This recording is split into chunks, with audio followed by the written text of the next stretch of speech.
오늘은 성령님을 바르게 알아야 불세례 받고 인도를 받지요라는 제목으로 말씀을 전합니다. 하나님의 예수를 믿는 성도가 성령을 알고 성령으로 세례받고 성령과 인격적인 관계를 맺으며 살아가기를 소원하고 계십니다. 무지하기만 하던 저도 성령을 알고 성령으로 세례받고 성령과 인격적인 관계를 맺어서 많은 영적인 변화를 체험하고 기쁜 마음으로 목회를 감당하고 있습니다. 성령께서 우리를 인도하실 때 밤같이 어둡고 캄캄한 시련을 당할 때면 낙심과 절망으로 얼어붙은 마음을 녹여주시고 훈훈하게 해주셔서 믿음과 용기를 우리 마음속에 부어주시고 앞길을 안내하시면서 인도하시는 것입니다.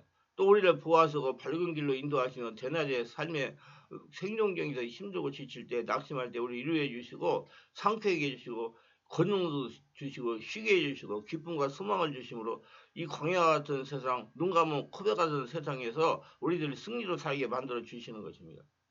이스라엘 백성이 낮에는 구름기둥 밤에는 불기둥 없이 절대로 광야를 통과할 수 없습니다. 그들은 광야에서 다 희생되고 죽었을 것입니다. 그처럼 오늘 우리가 예수 그리스도를 믿고 이 삭막한 세상에서 신앙생활을 해로 할 때 우리 속에 성령이 구름기둥과 불기둥처럼 우리에게 희망과 용기와 능력과 위로와 평안을 주시기 아니하신다면 우리는 신앙생활을 결코 성공할 수 없습니다. 성령님이 어떤 분이신지 어떻게 역사하는지 바르게 알아야 성령으로 세례받고 성령으로 충만받으면 성령의 불세를 받아서 권능 있는 믿음 생활을 할 수가 있습니다. 하나님은 요한복음 16장 7 그러나 내가 너에게 실상을 말하니 내가 너에게 떠나가는 것이 너에게 유익이라 내가 떠나가면 보혜사가 너희로 오시지 아니할 거요 하면 내가 그를 너에게 보내리니 성령께서 세상에 오신 것을 바르게 알고 받아 누리려고 해야 되는 것입니다. 성령님은 처음에 하늘에서 강림하셨습니다. 예수님이 요한복음 16장 14장 16절에서 내가 아버지께 구하겠으니 그가 또 다른 보혜사를 너에게 주사 영원토록 너와 함께 있게 하리니 그는 진리의 영이라 세상은 등이 그를 받지 못하나니 이는 그를 보지도 못하고 알지도 못함이라 그러나 너희는 그를 아나니 그는 너희와 함께 거하시며 또 너희 속에 계심이라 내가 너희를 고와 같이 버리지 아니하고 너희에게 오리라 그랬어요. 예수님께서 십자가에서 해받으시고 부활하셔서 승천하셨습니다.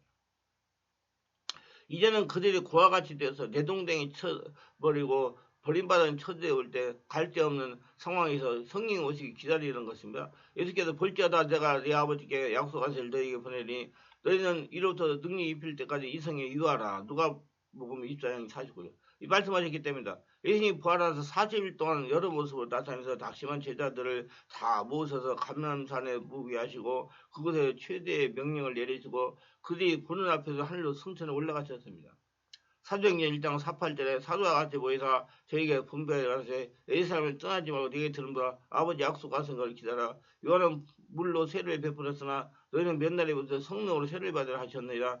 저희가 모였을 때 예수께서 웃자고 하는데 주께서 이스라엘을 회복하심이 이때니까 하니 가라사대 때와 기한은 아버지께서 자기의 고난에 두셨으니 너희 알 바 아니요 오직 성령에 너희에게 마시면 너희가 권능을 받고 예루살렘과 온유와 사마리아 땅까지 이르러 내 증인이 되라 하시라고 주님께서 말씀을 하셨습니다. 이 말씀을 듣고 제자리 예루살렘 마가 요한의 다락방에 모여서 120여 명의 남녀 성도들이 열심히 한 열흘 동안 성령 오시기를 간절히 기도했습니다. 그러자 오순절 날이 이르자 갑자기 하늘에서 강한 바람 같은 소리가 나며 그들의 방에 가득하더니 불이 같이 가려진 것이 각 사람의 위에 하나씩 임했습니다. 그들이 성령의 충만을 받고 성령의 말하기 힘을 따라 다른 방으로 말하기 시작했습니다.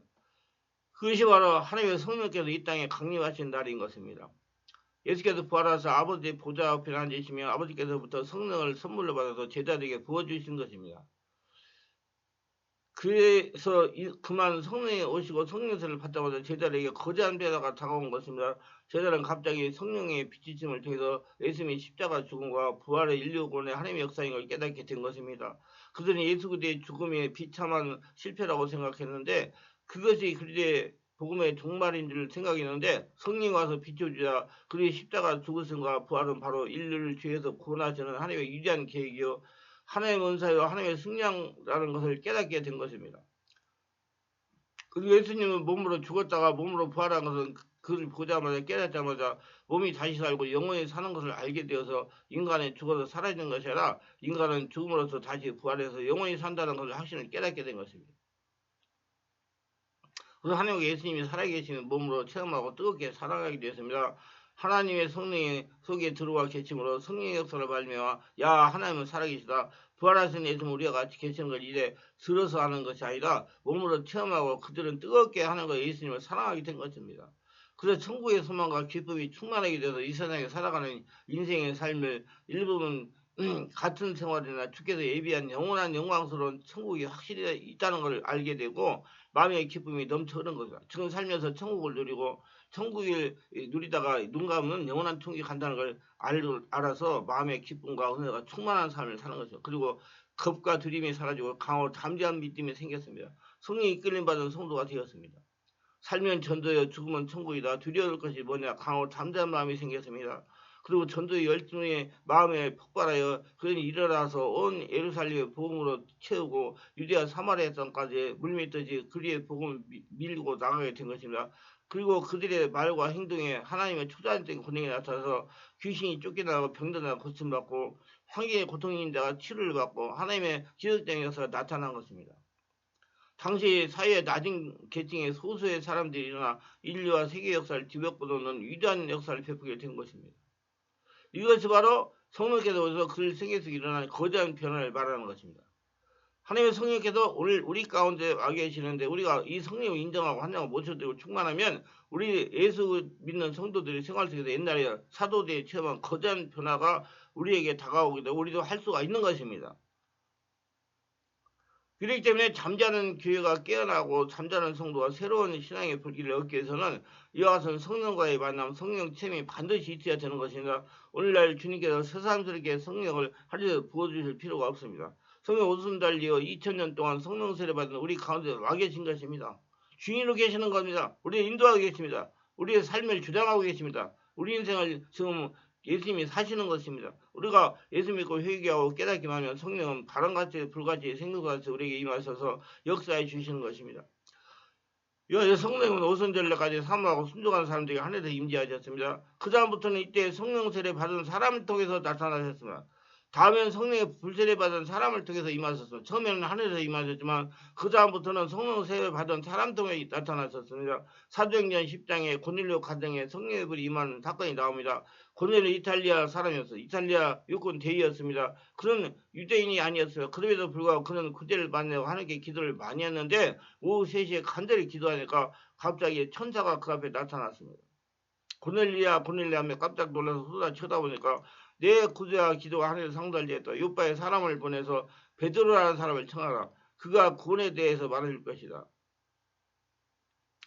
베드로는 성령 세례 받아서 하나님의 인도를 받고 직접 하나님의 계시를 받는 사람입니다. 원래 고넬료는 그 식구도 함께 기도를 많이 했습니다. 그래서 고넬료는 베드로가 오기 전까지 온 친지들 다 모아놓고 간절히 기도하고 있었는데 베드로가 와가지고 하나님의 말씀을 증거합니다. 모세 율법으로 의롭다함을 받지 못할 사람이 예수를 믿으면 그 피로 말미암아 죄사함 받고 의롭게 된다는 설교를 하자 그 말씀을 듣고 그를 믿자마자 성령이 임하신 것입니다. 그래서 고넬료와 그 가족들이 다 성령으로 세례받고 하나님을 높이며 방언을 말하고 역사가 일어났습니다.